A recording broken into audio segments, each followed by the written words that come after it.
so many years, 35 years of constant innovation, change, and adaptations.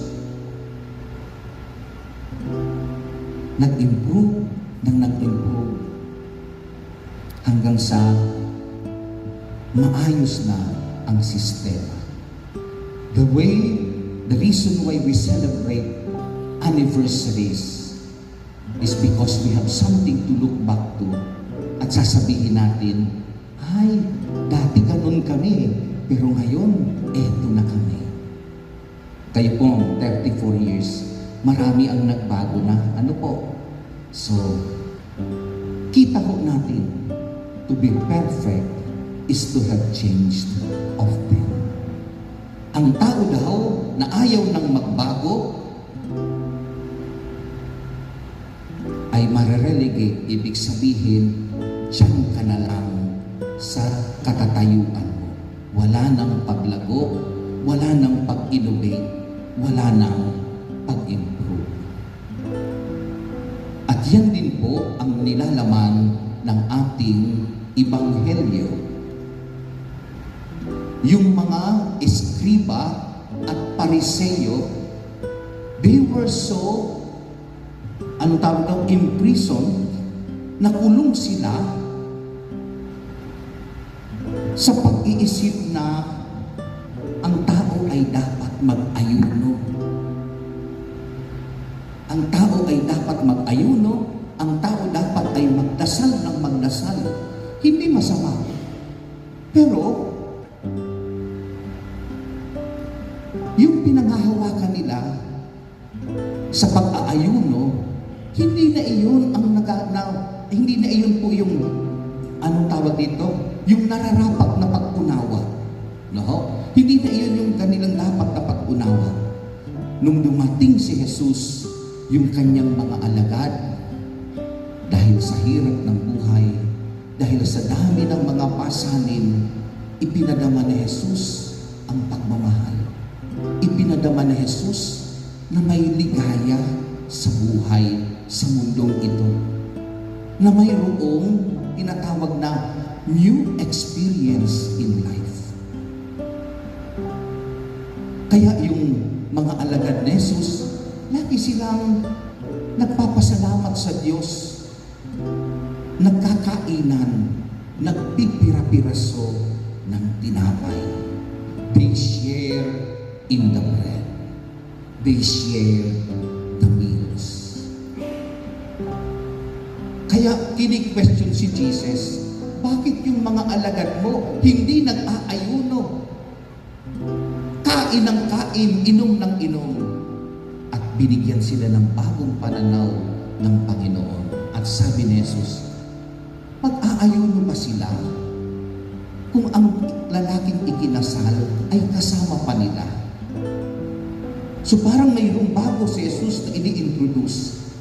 I am the bridegroom and you are all invited in the banquet. Come and enjoy the presence of the bridegroom. Kaso nyo po, yung mga eskriba at pariseyo na natali na sila na dapat ganito, dapat ganito, dapat ganito. Ayaw na nila na magbago. Ayaw na nila na mag-isip ng ano ba ang mas maganda. Okay na yan, okay na yan. Alam niyo po, itong tinuturo ng Ebanghelyo ay isang napakahalagang bagay sa ating buhay. No? Napakahalagang bagay.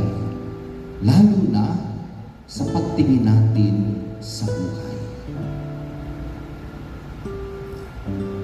Mayroong mga tao, may mga tao na ang tingin nila sa buhay, trabaho, bahay, trabaho, bahay, trabaho, bahay. Hindi masama.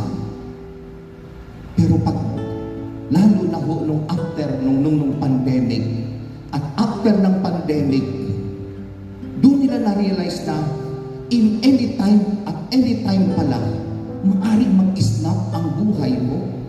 Anytime pala, pwedeng mawala ka sa mundo. Kaya anong after ng pandemic, ano po ang isa sa search na gawain ng mga Pilipino at ng buong mundo? Travel. They come to realize life is short and we need some innovations. Yung mga guro, lalo na po sa Europe, ang dami po na mga nagtatrabaho sa Europe, na after ng pandemic, they realized ang buhay pala ay ganito. Kaya kailangan, in the shortness of life, we need to celebrate. In the shortness of life, we need to innovate. Kaya marami, tigil muna sa trabaho, namasyal. And they come to realize, life is much enjoyable when you embrace new perspectives in life. Gayon din ho sa pamilya ninyo. Siguro ho, itong pagkatapos ng pandemic, may mga time kayo na, mag-trip tayo, pasyal tayo, punta tayo sa ganito. And they realize life is enjoyable when you embrace new horizons in life.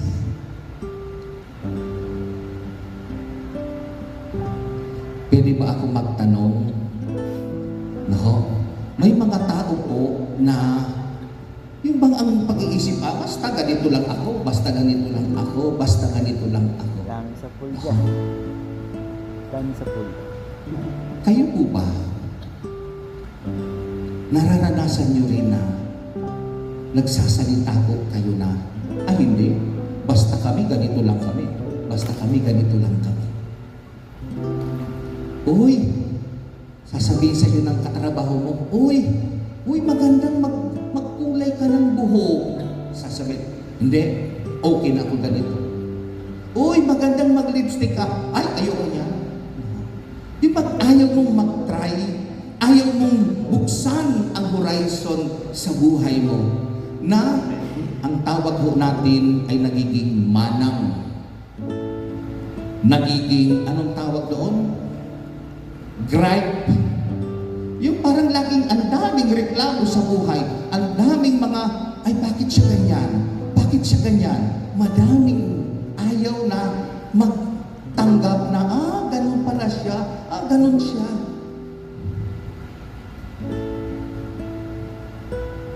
Nagets niyo po ako? Yung kabukasan ng pag-iisip. Life is a constant change. At yan ay nagsisimula sa kung paano natin tinitignan ang ating buhay. And to be perfect in life is to have changed often. Kaya dito sa gospel, sabi ni Jesus, hindi mo pwedeng itagpi ang bagong damit sa ang bagong tela sa lumang damit. Kapag umurong na yung bagong damit, hihigitin yan yung luma na damit, masisira lalo yan. Lalo na nung sinabi ni Jesus, hindi mo pwedeng ilagay ang bagong alak sa lumang sisidlang balat. Puputok yan, masisira, matatapon ang alak. Kaya anong sabi ni Jesus? Bagong alak sa bagong sisidlang balat. New experience will be only embraced by a new perspective in life. No? Ang ating buhay, maikli lang. Ang ating buhay ay hindi ho magtatagal. Kaya po, magandang tignan ang buhay na, ang lawak pala ng mundo. Ang lawak ng mundo. Kaya marami na pwedeng i-adapt, maraming pwedeng i-embrace, maraming pwedeng i-consider sa buhay. At lalo na sabi ni Jesus, sana ang iyong bagong alak ay mailagay mo sa bagong sisidlang balat. As I end my reflection, you are celebrating 35 years of existence. You've grown. Ano kaya ang susunod na mga taon? If the company will not be open to the many perspectives of the world, kapag ang Rome hindi rin naging bukas sa mga innovations ng mundo ngayon, mapag-iiwanan tayo. No? Mapag-iiwanan. Sipin niyo po, no? 35 years ago, wala pa tayong mga cellphone. 35 years ago, wala pa yung mga ganitong mga makina. Pero ngayon, eto na. No? After 35 years, what awaits? What is at stake of Rome? Pwede akong mag-anyaya ulit. Pakitanong.